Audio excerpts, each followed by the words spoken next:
If you had to describe Father Howell in one word only, what would you say? And he said, he is an educator. Now, think about that. We have a great administrator and a terrific educator, all wrapped up into one. Thank you for everything you've done here, Tim.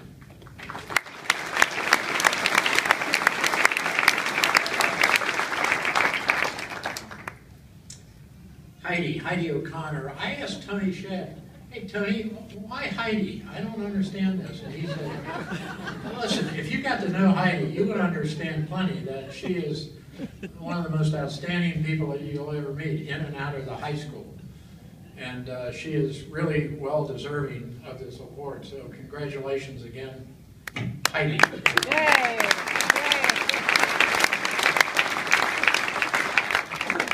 I've got a few significant friends who I've known since childhood, and they all happen to go to St. Xavier, and we've been friends for many, many years.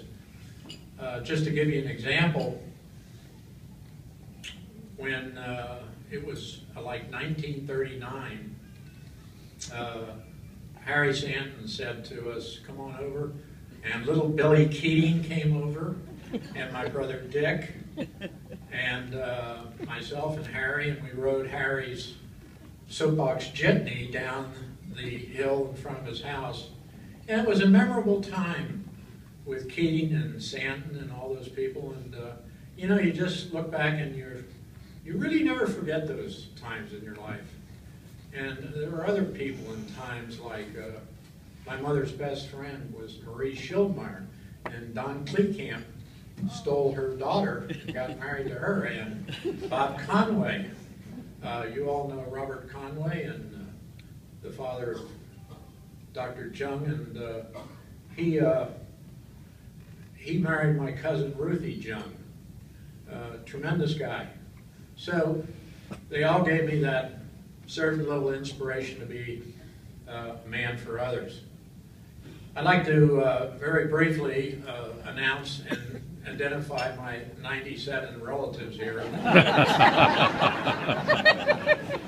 I've got Dick Greiwe here. He's class of 48, a great fullback and good Greek and Latin student. His wife Missy, my sister Madge, and her husband Eddie Alf, class of 53. My sister Conky Greiwe, and my baby sister down there, Elizabeth Beresford, and her husband Tom. And then my own terrific, naturally, children, Kim Guswaller over here, and Gigi Robinson, and John Greiwe, and Barbie Greiwe, who just flew in from Chicago, and my youngest daughter, Kathy Alexander, and her husband, Craig, who just flew in from Indian Hill.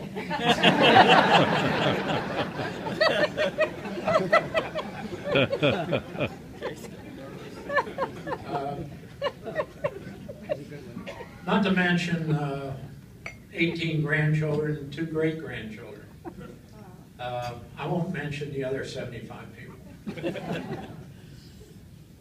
The most important person in my life by far is my wife, Kay. She's my one true love. She's my best friend, and I could go on forever. But I'm going to tell you a little story about her. It's hard to pick out another person like this, really. It was my birthday 2 months ago, and I got about a dozen cards, and I put them all on a buffet and set them up. And I like to look at them every day, and I smile. And then about 2.5 weeks later, it's her birthday. And she goes to the buffet too, and she lays them down. And I looked at that stack and I thought, there's no way that girl got more birthday cards than her. So I went over and I counted her birthday cards. She got 49 birthday cards. I don't know anybody that gets 49 birthday cards. So anyway, Kay, stand up and show everybody what a pretty little 79-year-old.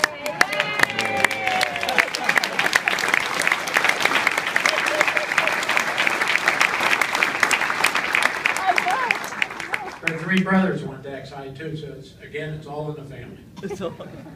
Father Howe alluded to a point that I might be a better than average senior athlete in my age group, and that may or may not be true, but I want to tell you a quick story about being here at St. Xavier High School, which maybe was a little different story. I went out for baseball when I was a junior in 1949, and I made the team, and I was thrilled to death.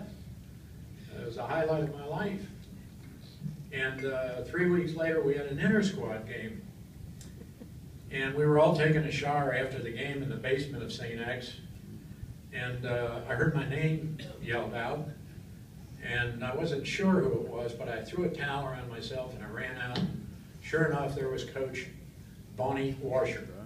Now, if I asked for a raise of hands, how many people knew Bonnie Washer? I bet you could get about 5 hands up. Right. So anyway, he said, he walked up to me and he got closer and closer and he put his finger out. I thought he was going to make a point, and he didn't. He poked his finger in my chest. And I tell you, if there's one thing I can't stand, is to have somebody poking their finger in your chest, not to mention the fact it's a bad omen. So he said, Greiwe, I want to tell you something. As of right now, bingo, you are done, you're off the baseball team. That's it. I said, no, this is my lifelong dream. He said, you're out of here, believe me. I said, why me? Why me? He said, I'll tell you why you, because you struck out, read the letters, 1, 2, 3. You struck out every time you were up in that game. And I said, yeah, that may be true, but look who you had pitching against us the whole game. He said, listen, Greiwe, anybody that cannot hit Jim Bunning is not going. Baseball Hall of Fame. And I'm the strikeout schmuck. So anyway, a few years later from now, my daughter Kim and her husband Jim Gutzweiler had a second oldest son, Kevin. And Kevin was a sophomore at St. Xavier High School, and he was admitted to Cincinnati Children's Hospital with ALL. Now that is acute lymphoma leukemia. And the doctor said, you know, there's nothing worse, and we're going to have to give him double medication to make sure we get this thing as quick as we can and as soon as we can. The teachers at X might have been the first to recognize this, and when they did, the word went out to everybody associated with the school. And when the word went out, I want to tell you the prayers came in. The prayers came in quick and hard, and the prayers helped, believe me. And I said to Kevin recently, you know, that must have been a really depressing time of your life to go through something like that. And he said, not really. I'll tell you, there were 3 things that really were a great help and inspiration to me. And number 1 was my family. They were very helpful, very supportive. They gave me a lot of happiness, and that kept me going, believe me. The second thing was my friends at St. Xavier. I didn't want to lose my friends. I was gone a long time from school, and I wanted to stay in contact with those people. It was very important for me, and maybe because of that, today we are better friends than if the health situation had not come up. And he said, the third thing is something, he said, I never believed, I just didn't realize this would happen, but it was so important, and that is that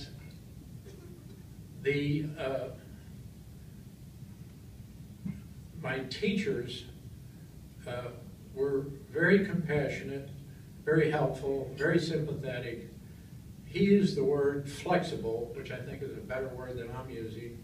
But these teachers at school gave him his lessons in the hospital because he asked for that laptop.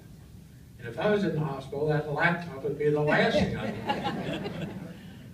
But he did all that work in the hospital, and I asked Kim, I said, so how did he make out at the end? She said, well, he was gone 90 days. 90 days he was not at school, and yet he graduated. But she said the good news is he graduated because of the teachers and the prayers with high honors. That's a very significant deal. And today I'm happy to say that Kevin is cancer-free.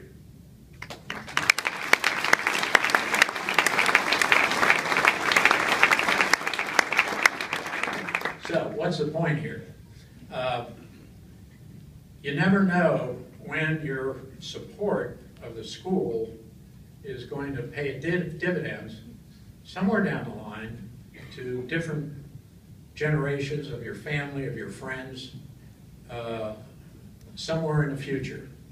So in conclusion, I'd like to say thank you for all your prayers and attention, and thank you for this award, and may God bless all of you.